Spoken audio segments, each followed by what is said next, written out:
November 15 ngayong taon nang ilabas ni ex-Ako Bicol Party List Representative Zaldico ang isa sa kanyang bombshell statements patungkol sa flood control scandal. Dito niya itinuro si Pangulong Bongbong Marcos at former House Speaker Martin Romualdez bilang pangunahing recipients ng pinakamalalaking kickbacks umano sa mga proyekto ng DPWH. Sa inilabas niyang video, ipinakita ng dating kongresista ang aniyay male-maletang deliveries ng mga pera para umano kina PBBM at Romualdez. Pero sa isa sa mga inilabas niyang larawan, tila nahagip ang conduction sticker ng isa sa mga sasakyang katabi ng mga maleta. Para mapatunayan ang mga litrato na deliveries ay ilalabas ko po together with this video.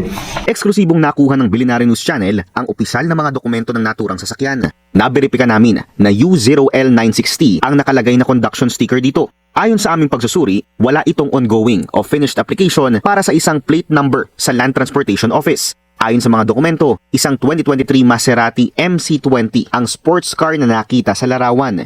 Mystery gray ang model color nito. Ayon sa transaction documents, binili at pinangalanan ang sasakyan sa kumpanyang Socali Trading mula sa importer na Brilliance Auto Corporation. Isang sole proprietorship na registered sa Department of Trade and Industry ang Socali at nakafocus umano sa automotive trading, auto accessories at general trading. Ang pangalan ng registered owner, isang Federico Jr. Guillem Datoon. Binili ang sasakyan sa halagang 20 million pesos. Kung babalikan ng mga umano'y ebidensyang ipinakita ni Ko, tila may ilang hindi pagkakatugma-tugma sa transaction histories ng sasakyan. June 5, 2023, dumating sa Pilipinas ang sasakyan. June 9, 2023 naman, nang maisyuhan ito ng clearance mula sa Bureau of Customs, samantalang July 12 naman mula sa Philippine National Police. July 11 pa lang, iniulat na ito ng Brilliance Auto Corporation sa LTO bilang isang stock. Binili at inilipat ito sa posesyon ng Socali Trading noong December 18, 2024. Ayon sa registration papers nito. Ayon dito, natanggap ng Socali Trading ang sasakyan bilang brand new imported. Ibig sabihin, walang dokumentasyon na ginamit o binenta ang sasakyan sa loob ng 1.5